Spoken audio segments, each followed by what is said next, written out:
Today I want to share 9 things I wish I knew about mountain biking in the Northeast before I ever started.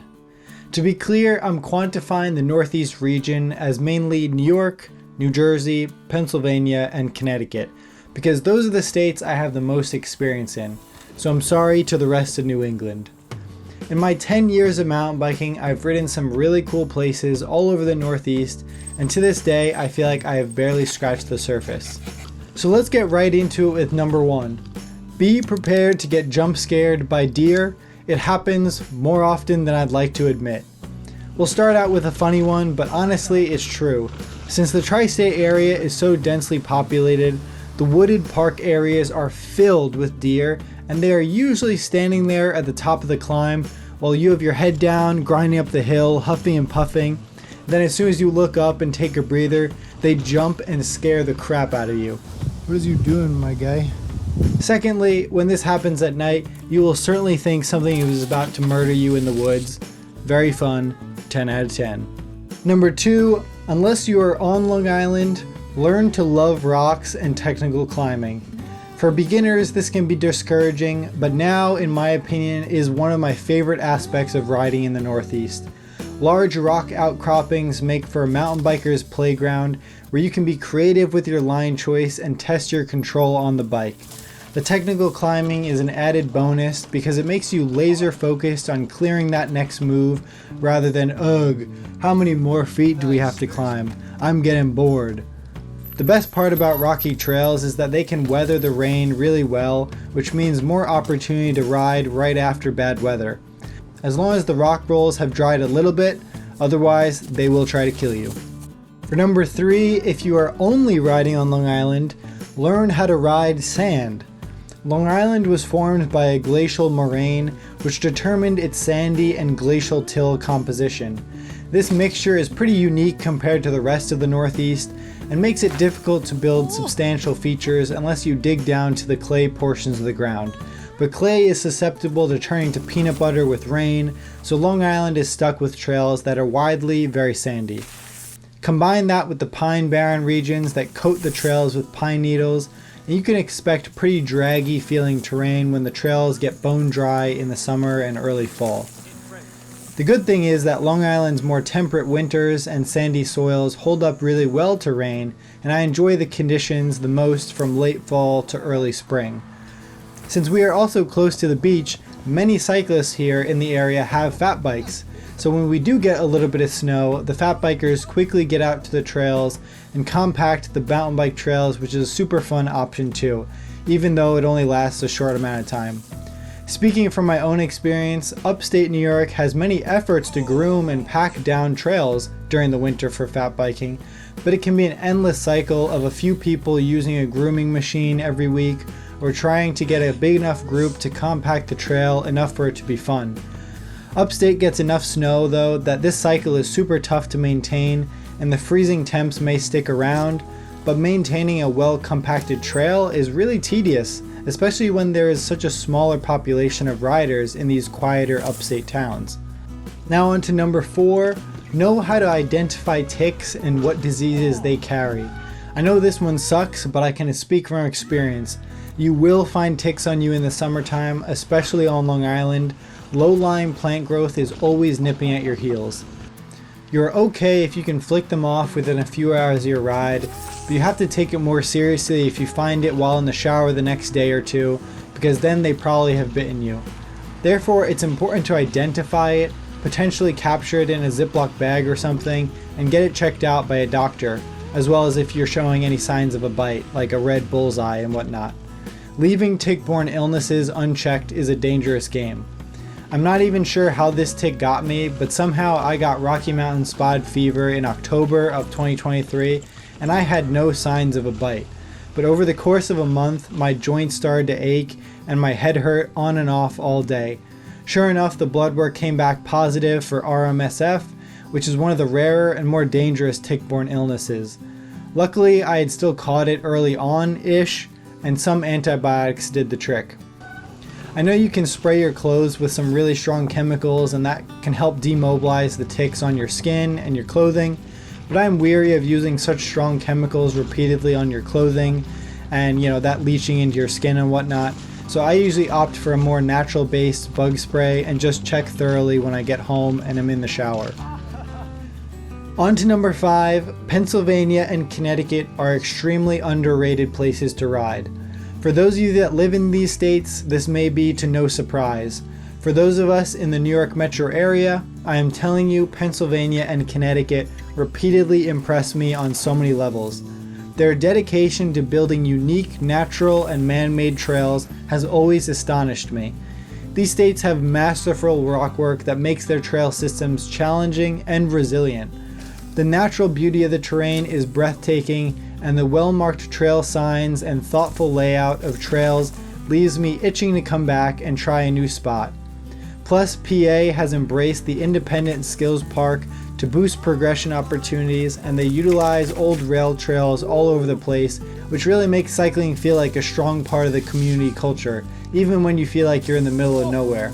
Connecticut's trails are often nestled amongst very wealthy neighborhoods and feature very well-kept park systems, yet the trail crews here are masters of building technical skinnies, rock rolls, and drops that are well made and off to the side for those that are looking to up their game.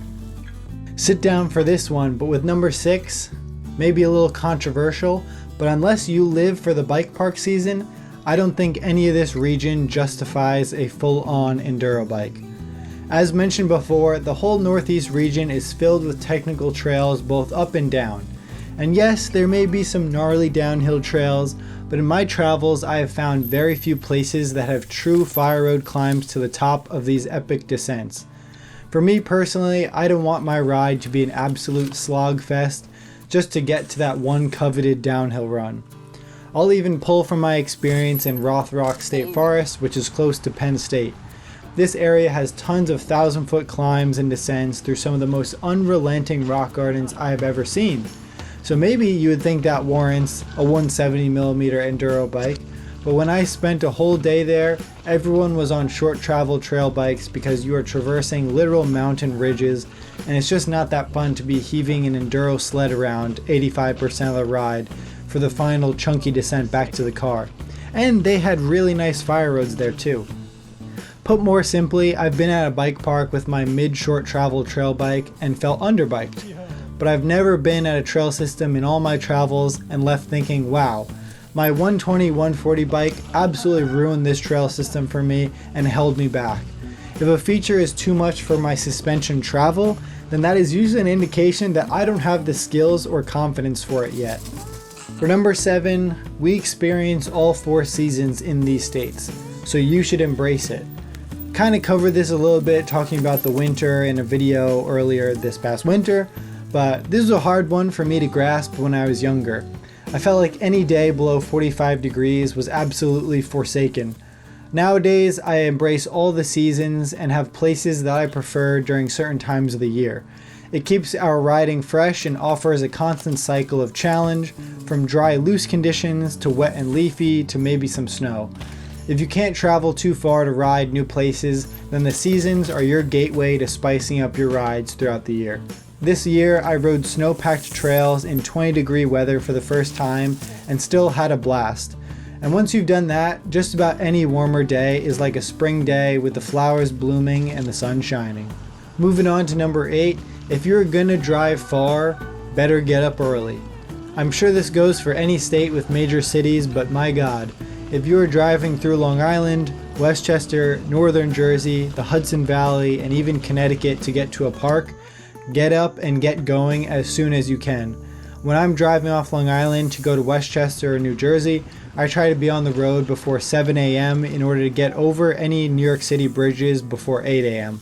That way I'm done riding before the late afternoon and already on my way back before the evening rush back home. It especially stinks in the summer when the parkways are flooded by people going to Long Island's beaches. But at least in the morning, I got up early enough that I shouldn't have had to deal with any traffic going there. Alright, to round out this list with number 9, which is certainly last but not least, being a respectful, polite trail user is extremely important. This region is home to over 45 million people. This equates to almost 700 people per square mile according to the US Census Bureau. This means that parks and trail systems are almost always shared locations that have multiple stakeholders vying for improvements and protections in some of the most valuable land in the country.